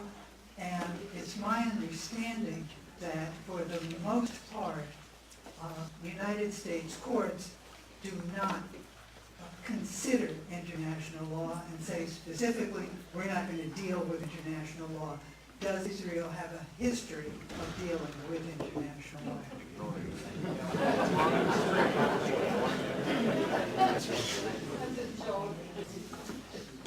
Are we collecting questions, sir? One in the front. Yes. Can you speak to the effectiveness of the BDS movement and how is it playing in Israeli politics? And we have one more here. I'll get to you in a second. We have one on Facebook as well. Hold on. Yes, you were thinking the From Facebook, it's a question from Dr. Razik Sakir in Houston. It's a two-part question. The first is, are you going to resign from the Knesset? And the second part is, what's your advice to other Palestinian members of the Knesset? One more.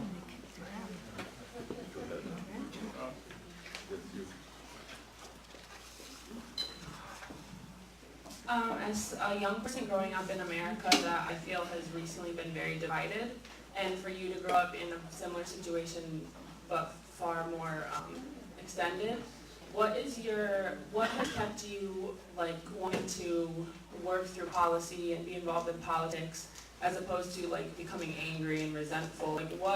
What is your advice to somebody who wants to be involved and wants to make change and wants to keep that passion when you feel very defeated?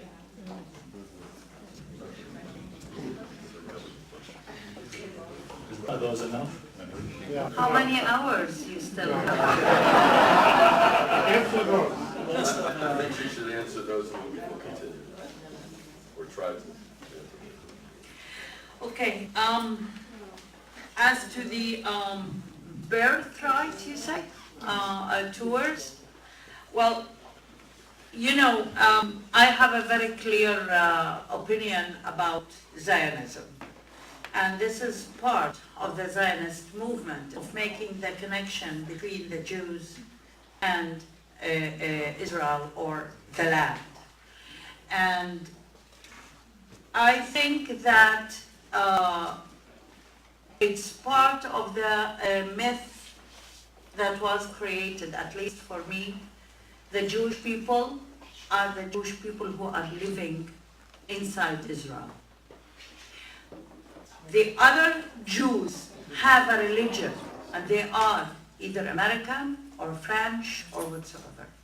Now, Zionism needed that to say that we all over the world, and this is like an exceptional situation because in political science it's known how to define people.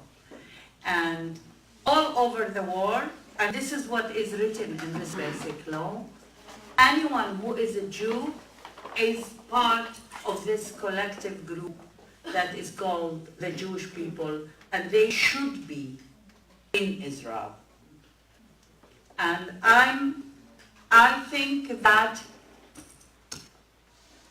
I don't want to try to explain too much because I believe that this is how Jewishness is used by Zionism, which is a political, a national, not national, a political movement that was used at a certain time.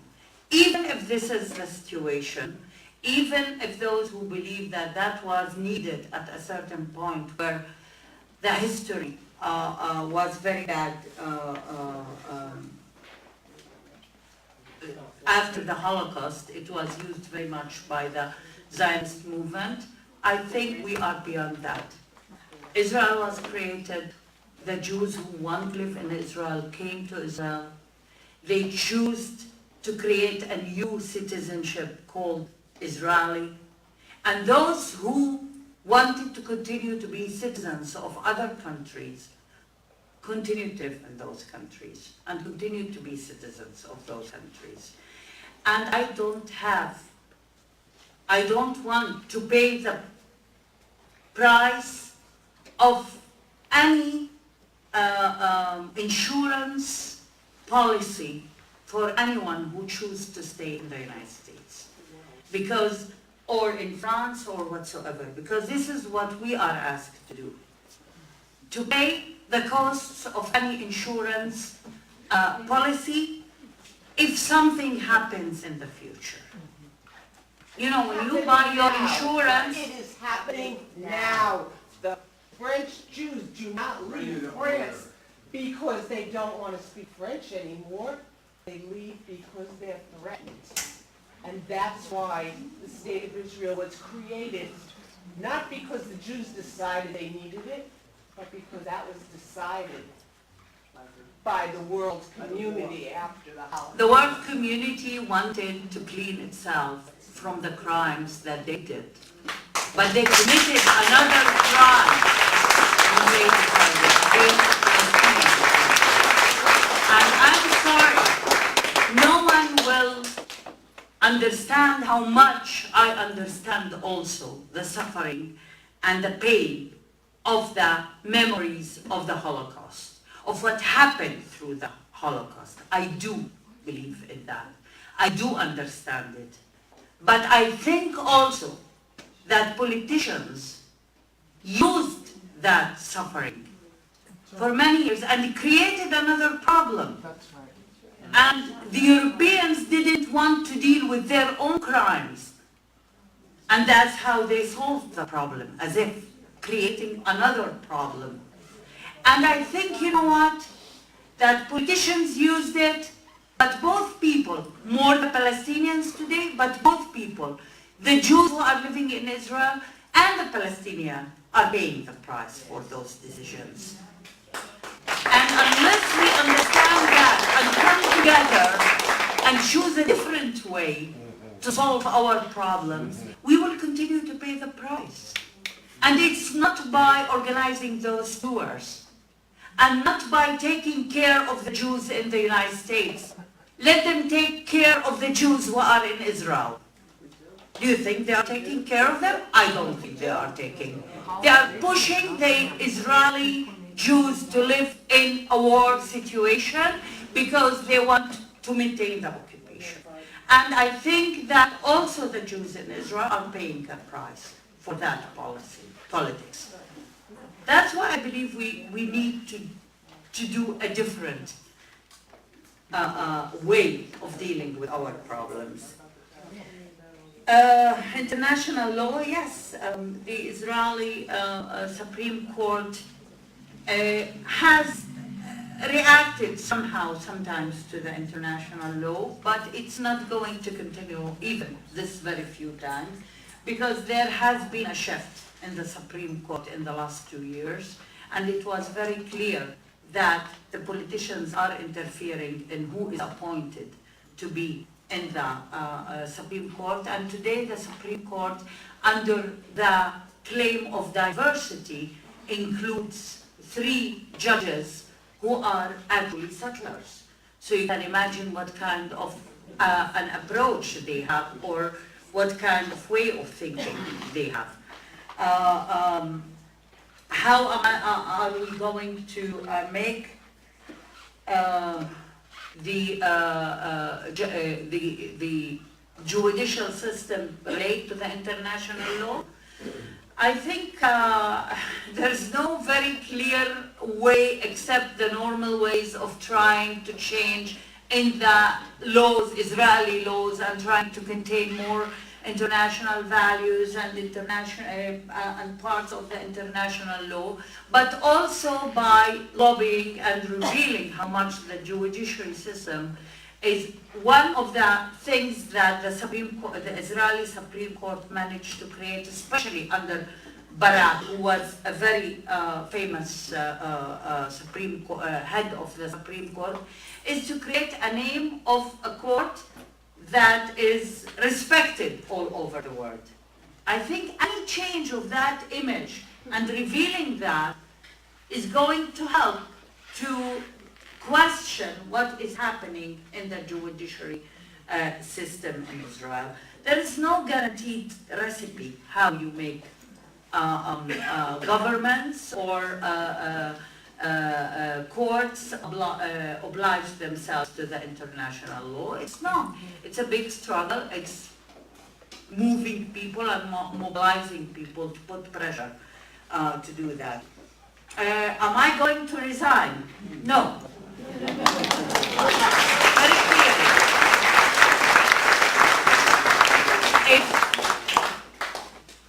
If I manage to irritate anybody in the Knesset, if I manage to have people in my constituency coming up to me in the street and saying, we like how you represent us, I'm not going to quit that. I'm going to continue to represent, I'm going to echo the voices of the people who elected me, and I'm going to do the fight in their name. If they want to get rid of me, they have to work very hard, to tell you the truth. Not because I like the card they are giving me, like some people who say. I had a card before I got to the Knesset. I had a job before I got to the Knesset.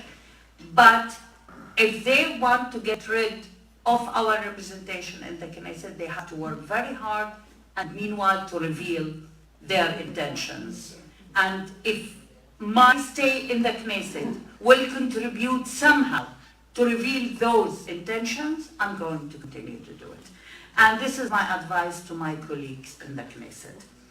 Because also, you know, nobody is speaking about the fact that our constituency also are citizens who have everyday life issues that they want us to deal with. Nobody's taking care of them. In housing issues, in poverty issues, in violence, in women's rights, and all of these issues. And we are there also to do it.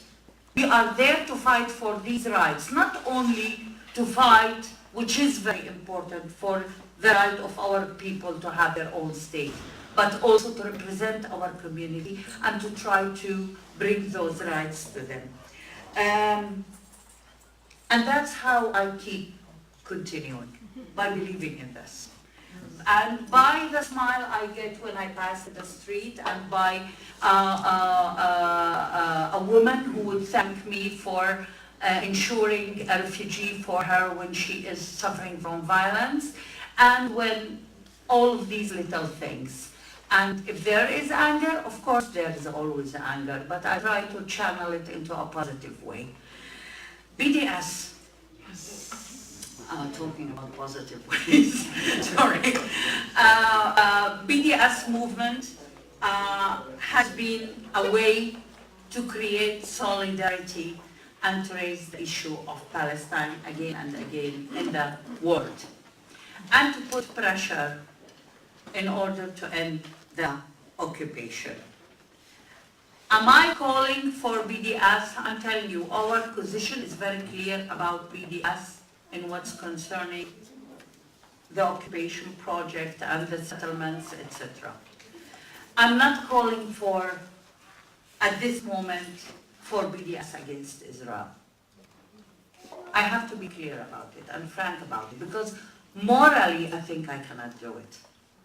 If I want to be clear, I just said 2 minutes ago I'm not going to resign from the Knesset. So who am I to say that and to come to you and tell you you have to go on BDS against Israel and the existence of Israel? And you know, this is not the target. We want to end the occupation. That's the target. And I think if Israeli government will continue to lead to an apartheid regime, because I believe that this law might lead to new laws that will deepen this policy, then we have to consider whatever comes. But at this point, I think also that one of the tools that you as a solidarity movement have, or maybe the only at this point, to show and to practice your solidarity with the Palestinian people and to put pressure on the occupation is to practice BDS. I still believe we still have different tools because we are inside Israel and we want to influence Israel. We don't want to fight with the general public in Israel. We want to influence, we want to convince, we want to change attitudes. That's why we might use different tools. This is what I'm saying about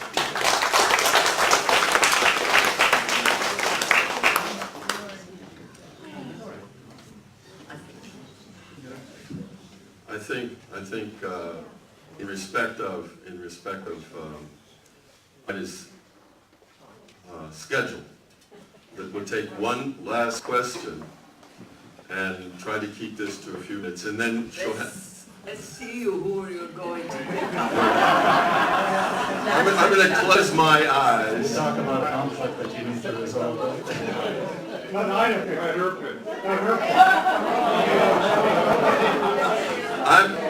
I'm very tempted to pick a woman and also a young person. So I see a young woman over here. I'm going to give her the opportunity.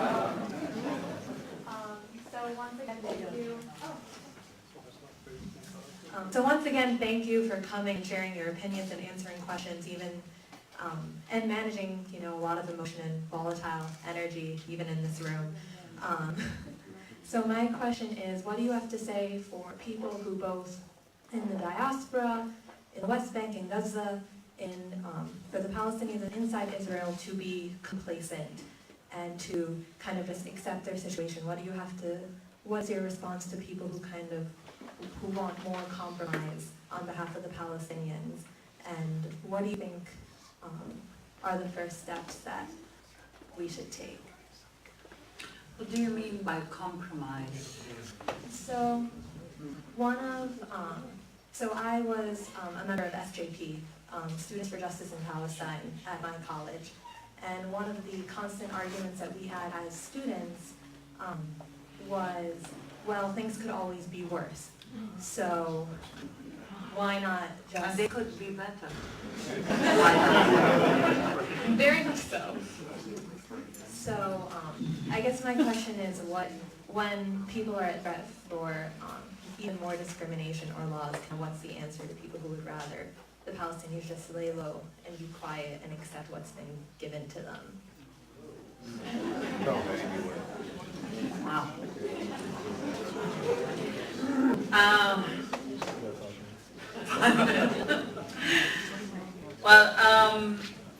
I don't know who can say such a thing, to tell you the truth.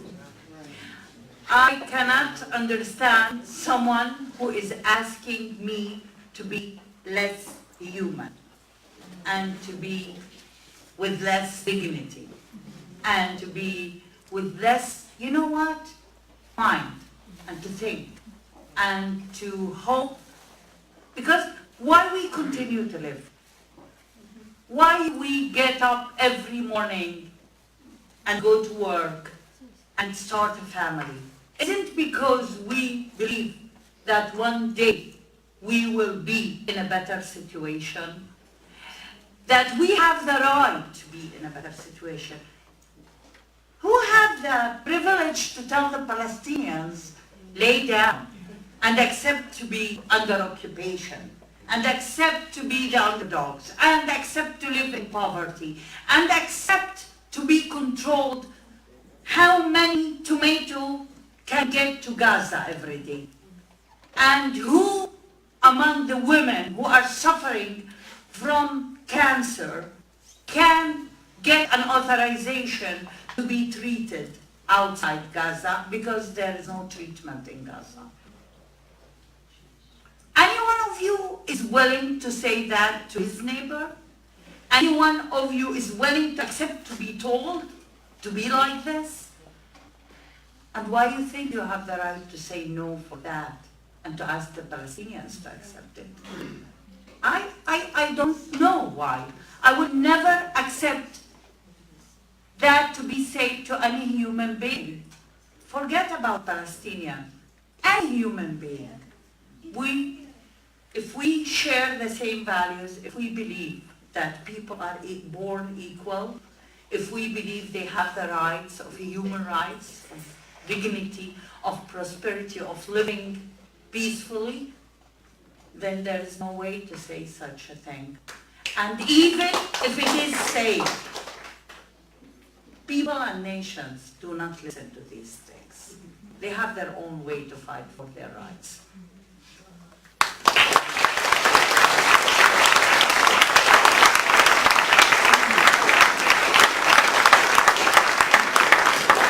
I just want to thank Aida for coming and speaking. I want to thank Faisal for offering this beautiful museum, and I want to thank the audience for coming and participating, and your actions in the future to make sure that we have some justice in the world, in the Middle East and the United States.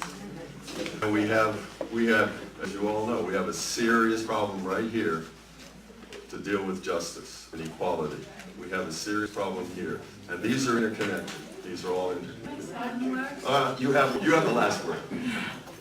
First of all, thank you all. I know that for part of you, it wasn't easy to listen to me. And I know that, really, and I can understand it. And I said some, not all. It's horrible if I would believe that all of you wouldn't tolerate what I say. But, I mean, I know that changing way of thinking is not an easy thing. But being able to listen, that's something. What I wanted to say is that the struggle for justice here, please, when you are doing this, believe in your heart that you are supporting our cause also, because changing the situation in your country is going to change the situation, hopefully.